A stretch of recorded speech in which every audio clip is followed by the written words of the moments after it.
Welcome to The Explainer. Today, we're diving into a really powerful blueprint for taking our suburbs and, well, waking them up, turning them from sleepy, car-heavy communities into vibrant places where you can actually live and work.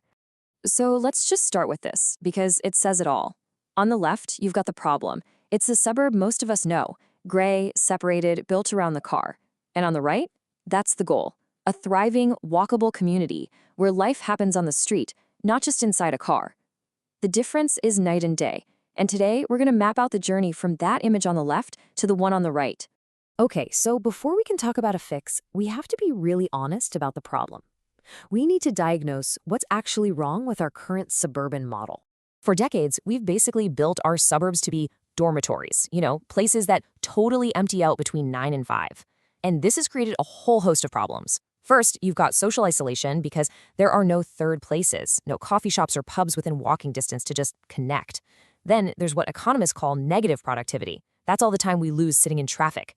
And get this, the carbon footprint per person is a whopping 3 times larger than in cities. And the reason for all this? It's largely down to exclusionary zoning. A staggering 75% of our urban land is legally only allowed to have single-family homes on it. So yeah, the old model is pretty broken. But what's the solution? The answer isn't to bulldoze everything and start over. It's about an elegant evolution, something called the 20-minute upgrade. The core concept here is actually pretty simple, but it's a game changer. A 20-minute suburb is all about retrofitting our communities so that pretty much everything you need for daily life, your work, the store, your kid's school, a park, is just a short 20-minute walk or bike ride away. The idea is to break free from needing a car for every little thing. Now, you've probably heard all the buzz about the 15-minute city. That concept is amazing, but it's really designed for super dense cities like Paris. This is different. The 20-minute suburb is the pragmatic American adaptation of that idea. It aims for a more moderate, gentle density, and it bumps up the travel time to 20 minutes because, let's be real, it has to account for the sprawl we already have. And this quote really nails the mission. It's about transforming these places into dynamic hubs that work for everyone, from young professionals to families to retirees who want to stay in their community. It's fundamentally about equity and connection. All right, so that's the vision. How do we make it happen? We're getting into the real nuts and bolts now. And the absolute first step, the foundation for everything else, is unlocking the zoning code. This visual just perfectly captures the change we need.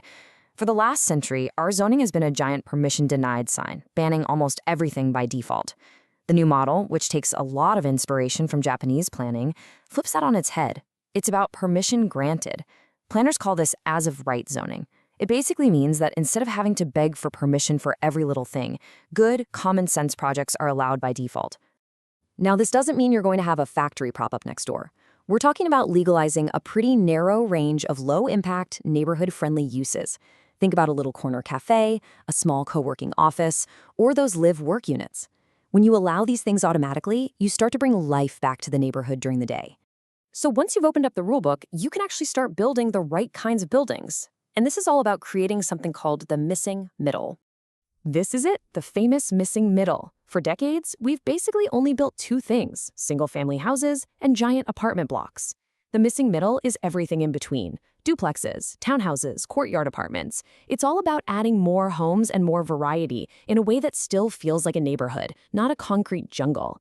It delivers that gentle density we were talking about. And this all boils down to one critical number, 15.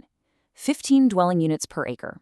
Now, that might sound technical, but it's the magic number. It's the minimum density a town center needs for a grocery store or a frequent bus route to actually be financially viable. You dip below that, and the math just doesn't work. Local businesses can't survive. And a really cool piece of this puzzle is the live work unit. It's such a brilliant idea. It's a building type that puts a small workspace or shop right on the ground floor with a home right above it. Think of it as a zero overhead incubator for small businesses. It lets an entrepreneur start something without having to pay for a separate, expensive commercial lease. Okay, so you see how this all connects? You take that flexible, Japanese-style zoning, you add in the missing middle building types like live-work units, and what you get is a powerful economic engine for the whole community. So for any policymakers watching, it really boils down to this three-step blueprint. First, you've got to mandate that critical density, that magic number, 15 units per acre in your town centers. Second, adopt the flexible as-of-right zoning to make it easy to build. And third, you actively nurture these new live-work ecosystems as they start to grow. And this is what you get at the end. You get a real daytime economy. Suddenly, the suburb isn't empty from 9 to 5. You have people working locally, grabbing coffee, going to shops. The streets are alive, they're safer, and it becomes a true 24/7 community. But here's the thing, and this is really important. This blueprint is not a rigid, one-size-fits-all plan. Its real strength is that it's designed to be flexible and adapt to different kinds of suburbs. And this is where the strategy gets really smart. It breaks things down. If you're on the suburban periphery, maybe in an area that's a food desert, the top priority isn't a fancy cafe. It's getting a grocery store and better bus service. If you're in a more mixed-income residential area, the focus is on filling in vacant lots and revitalizing the main street. And for those established town centers, that's where you push hard for that 15 units per acre density to turn them into real regional hubs. So ultimately, this whole thing is a practical roadmap. And that leaves us with a final question for you.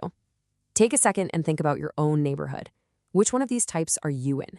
And what is the single biggest, most strategic first step your community needs to take to go from being just a dormitory to a real destination?